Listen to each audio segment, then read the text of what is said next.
This is my obligatory shattered backboards Air Jordan 1 video.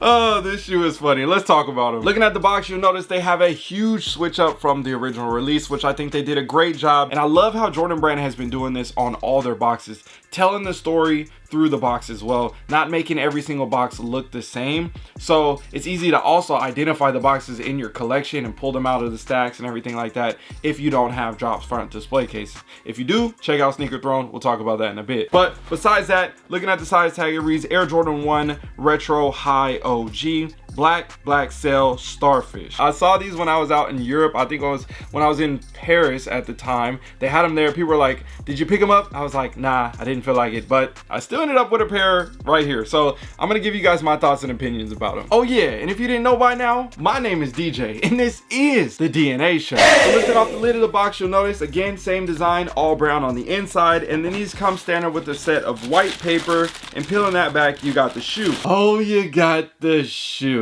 Now, before we get started talking about all the details and how they're similar or different to the previous release, you know we got to talk about the history first. August 25th, 1985, Michael Jordan was playing in an exhibition game in Italy, and he went for a dunk, and he actually shattered the backboard. From that point until 2015, it had kind of been a story, not really talked about as much, but never a narrative that was created and put into a shoe until we saw the shattered backboard Jordan 1s released in 2015. As you guys remember, during this time, we had the Chicagos, the Royals, the Breads, the Fragments. There was a ton of great stuff coming out at this time, and it started to create this new hype and wave and energy around the Jordan 1 High OG because we saw the retros before. Remember, had the Jumpman on the back, and the mids were a big thing before that. And because of that, shortly after, there was this newfound craze of the high top Jordan 1. A few years before that, we had the banned Air Jordan release, but this was technically not a release because it was an outlet drop. But this was considered the best quality, even though it was a B grade, which was a whole nother conversation.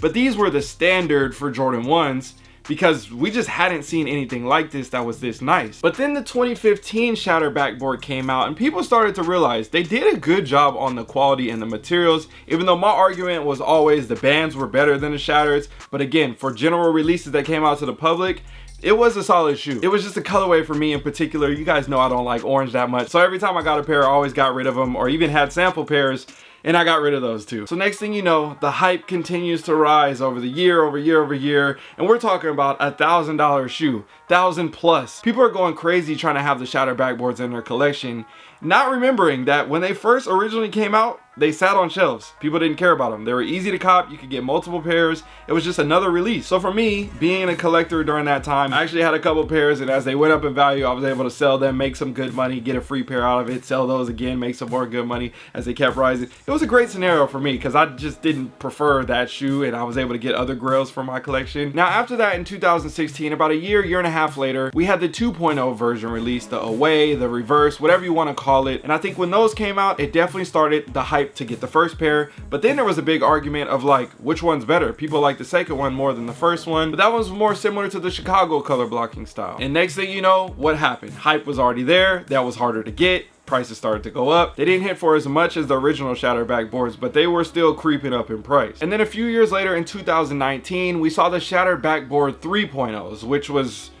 the worst out of the three in my opinion. Today's partner is Sneaker Throne. They have multiple options when it comes to durable and high quality display cases. One of my personal favorites is the drop side display case. I'm a size 13 and I can easily fit my shoes inside of here, and I have hundreds of these stacked throughout my rooms to display my sneakers. When it comes to the cases in particular, you have 4 different color options: clear, black, white, and red. So if you're looking at grabbing one of these for yourself or for someone else, make sure you guys check out sneakerthrone.com, and don't forget to use the discount code DNA Show at checkout for 10% off for all your orders. So basically there was this set, this trifecta, complete the infinity stones, whatever you want to call it, the 1, 2, and 3. Everybody wanted to have those in their collection that liked the Shatter Backboard series. And speaking of the Shatter Backboard series, they decided to play off of that a little bit more since 2015. So we saw other versions like the Jordan 31 or the Satin Women's Air Jordan 1 High, which was similar color blocking but with satin materials and made for women. They had the retro Shatter Backboard Low, which was Yeah, I wasn't liking those either. And they even spun the narrative and switched it over to FOAMPOSITE and dropped a shattered backboard FOAMPOSITE. Those probably flew under the radar for a lot of people.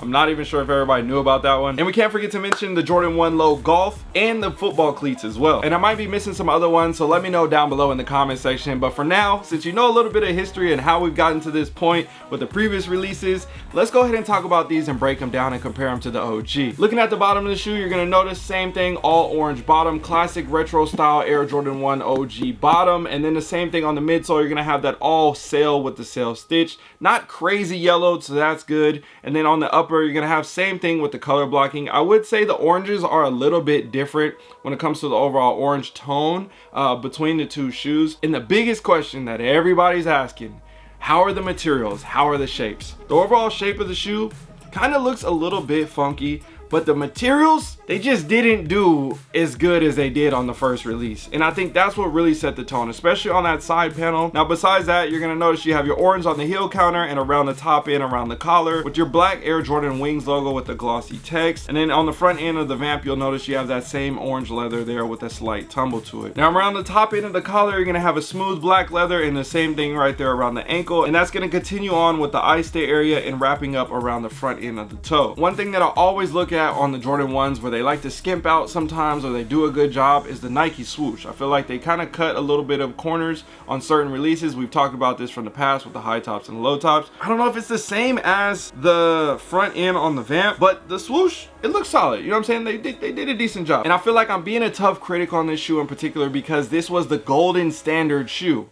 We've been seeing a ton of retros that have been outdoing the previous retros, like literally every single retro. I talked about this from the past. We talk about the great fives. We talk about different shoes, the classics, the OGs. If these are the nostalgic models and the ones that are setting the tone and doing better than the previous releases, and they've done multiple retros over the years and it's still getting improved, I would expect the same thing on this release. So that forces me to be a tough critic on this shoe. Yo, just real quick, wanted to interrupt and let you guys know we're getting very close to 400,000 subscribers, so make sure you hit that sub button because I cannot wait to do this giveaway. Let's continue on with the video. Now, these come standard with a pair of all black laces, and you have your black mesh tongue with your white patch and the Nike Air branding there. They have an additional set of orange flat laces, and on the insoles, you'll notice you have the image of the shattered backboard similar to your original release, which is a really dope touch. I like how they kept that consistent on the shoe. When it comes to the overall quality of the insole, it's going to be more similar to your black Dream Sail insole that we typically get. So for Jordan 1s, if you guys remember back then, we was just getting those cheap blue insoles. Definitely another upgrade on the actual insole, so I appreciate that part of the shoe. So for me, this is a sneaker that is fun to review, have a good talk about, but probably something I wouldn't keep in my collection, to say the least. Let me know what you guys think down below in the comment section. Is this something that you want to have? Did you get the first release and you're like, I'm cool off the first one, I don't need the second one? Or you're like, you know what, I want to have a new fresh pair, no matter if the quality isn't as good, I'm still gonna rock these, beat them up, have a good time? Is that the type of situation? Or you missed out on the first one and you're like, yo, this has been my grail for 10 years now, I gotta have these? I would love to hear your thoughts and opinions down below. Now, besides that, you guys know I always ask the question, is this shoe fire or is this shoe trash? This is what the people said. 84% of the people chose fire and 16% of the people chose trash. Hype, demand, the history, 10 years of this build up, all these different elements to it, completely understand these results. But when I see 84%, that doesn't say that this is a sneaker of the year, top 5 shoes of the year. Typically, you're gonna have to land in that 90 percentile to be in that conversation, just based off of that, even though this is before the release. So again, if you guys ever want to participate in any of the polls, make sure you follow me on Instagram for that, so you can vote there and then see all the results here. And if you guys haven't already, again, hit the subscribe button, bro. We're getting very close to 400,000 subscribers and I cannot wait to do this giveaway. I'll see you guys in another one. We got a ton more reviews to do. All right, y'all, I'm out. I would never let you down, it's in my DNA. The only choice I like to make, what I'ma wear today. I would never let you down, it's in my DNA. The only choice I like to make, what I'ma wear today. I was made for it, it's in the DNA.